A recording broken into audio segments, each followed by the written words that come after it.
Bienvenue sur WatchMojo, ici Axel, et aujourd'hui nous vous présentons notre sélection des 10 jeux d'horreur qui ont gâché notre enfance.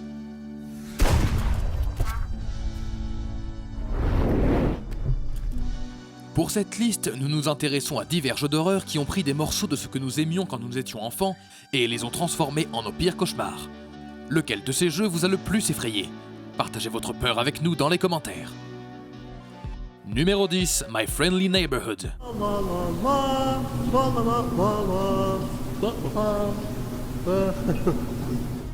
Même s'il n'est pas encore sorti, le jeu mérite d'être mentionné en raison du sujet dont nous parlons. Au cas où vous n'auriez pas entendu parler de ce titre, My Friendly Neighborhood vous place dans le rôle d'un réparateur envoyé pour enquêter sur les bizarreries qui se produisent dans un spectacle de marionnettes. Hey! I'm trying to count to 10.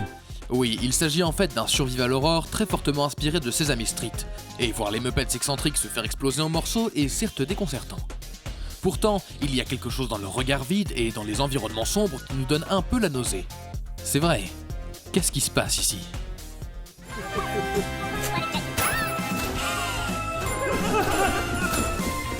Numéro 9, Bendy and the Ink Machine. Really dark in here. So first, Joey installs this ink machine over our heads. Si vous avez déjà vu de vieux dessins animés du début au milieu du XXe siècle, vous savez très probablement à quel point ils pouvaient être dérangeants et adultes. Bendy and the Ink Machine reprend le thème du vieux dessin animé dans tout ce qu'il avait de plus dérangeant.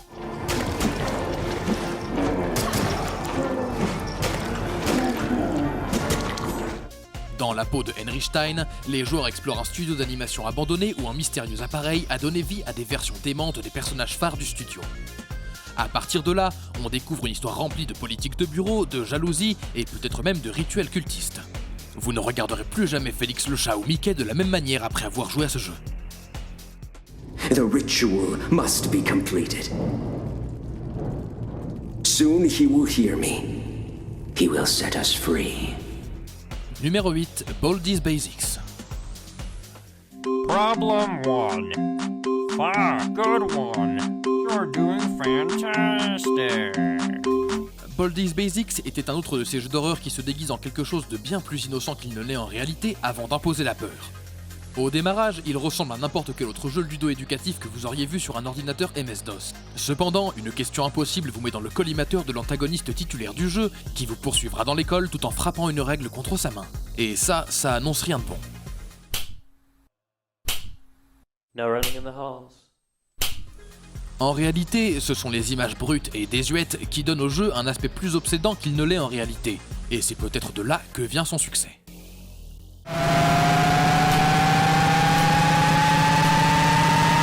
Wow, great job.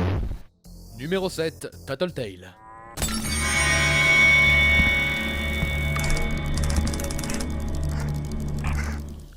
Ok, levez la main ceux qui ont grandi avec des Furby. Vous savez, ces bêtes mécaniques ressemblant à des oiseaux qui vous parlaient et avaient leur propre personnalité. Eh bien, si vous pensiez que ces choses étaient mignonnes et câlines, déjà, vous êtes fou et Tattletale pourrait vous faire changer d'avis. The children thought that Mama would never find them as long as she couldn't see them. Turn the page. L'histoire commence de manière plutôt innocente. Vous êtes un enfant qui ne peut pas attendre Noël, alors vous vous rendez au sous-sol pour ouvrir votre cadeau de Noël en avance. Honnêtement, nos yeux se sont écarquillés après avoir entendu cette chose parler pour la première fois. Les choses deviennent vraiment alarmantes quand d'autres Tattletale commencent à apparaître. Et en particulier Mama. Sale ambiance.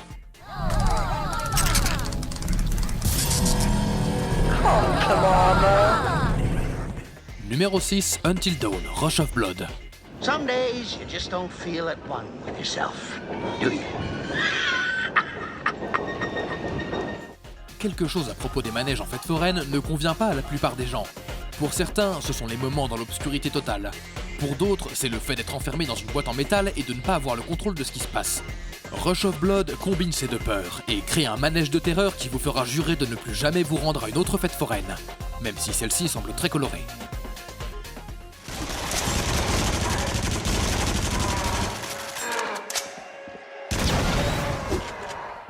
Le jeu vous place continuellement dans des environnements sombres lorsque le manège tombe en panne et vous laisse en plan dans des endroits clos, ne vous laissant rien de plus que des pistolets minables pour vous défendre. C'est une aventure haletante de bout en bout, et parfois un peu trop même.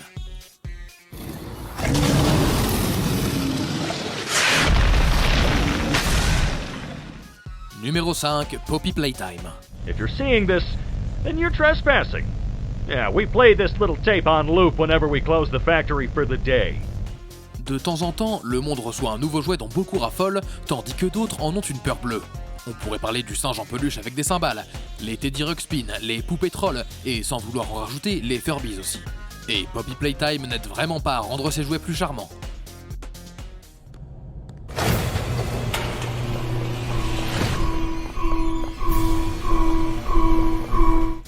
En explorant une usine abandonnée appartenant à l'entreprise de jouets Playtime, vous rencontrerez des versions vivantes et démoniaques des produits de l'entreprise. Au moment de cette vidéo, nous n'avons vu que le cauchemardesque Huggy dans le premier chapitre, et l'antagoniste titulaire, Poppy, n'a pas l'air vraiment sympa non plus. Numéro 4, Duck Season.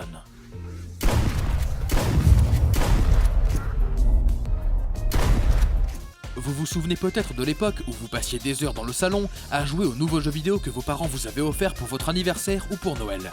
Duck Season est un jeu de tir en VR qui vous permet de revivre cette époque. Mais cette parodie de Duck Hunt est plus qu'un simple jeu de tir, et on s'aperçoit assez vite que quelque chose ne tourne pas rond.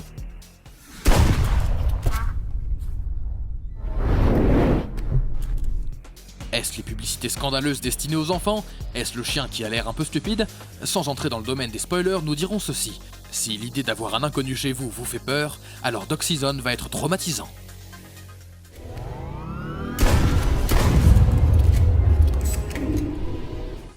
Numéro 3, Choo Choo Charles.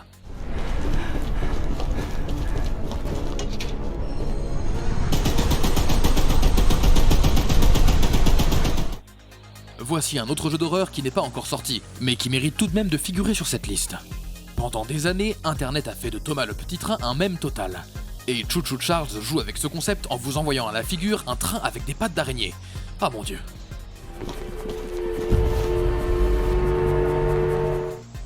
En essayant d'éviter Charles, vous allez devoir explorer le pays et rassembler des ressources pour renforcer votre propre train. Serez-vous celui qui mettra Charles hors d'état de nuire, ou deviendrez-vous sa prochaine victime? Le développeur solo de chez Two Star Games espère sortir un jeu complet en 2022, et nous sommes impatients d'affronter nous-mêmes cette locomotive mortelle.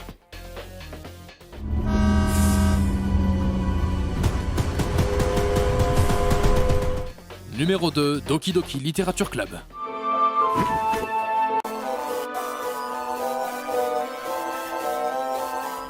Nous avons tous eu envie de jouer à un moment ou à un autre à un roman visuel animé ou une simulation de rencontre.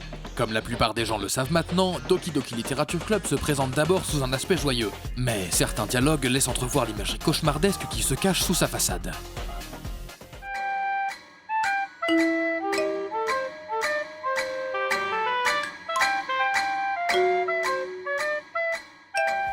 Et très vite, vous vous rendez compte que vous n'êtes pas du tout dans un visual novel charmant sur un club de lecture au lycée.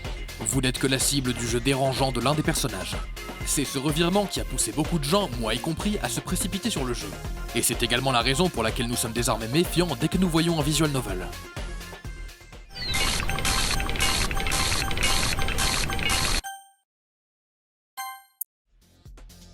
Avant de continuer, n'oubliez pas de vous abonner à notre chaîne et d'activer la cloche pour être informé à chacune de nos dernières vidéos.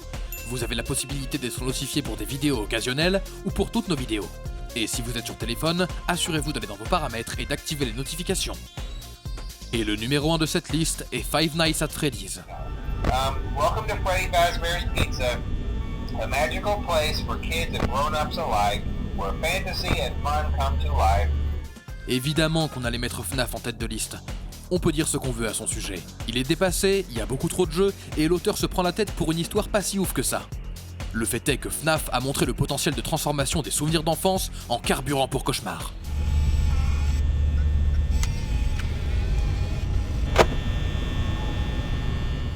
L'esthétique effrayante des personnages et de l'environnement à la Chuck E. Cheese a capté l'attention d'Internet en 2014, et a presque immédiatement propulsé la franchise au rang de blockbuster, au point que nous avons vu sortir des livres, des jeux de fans, et même un film en préparation qui sera, j'en suis sûr, génial. Non, c'est faux, ça va être nul évidemment, enfin réfléchissez 2 secondes. On peut au moins remercier FNAF pour avoir inspiré la plupart des jeux de cette liste.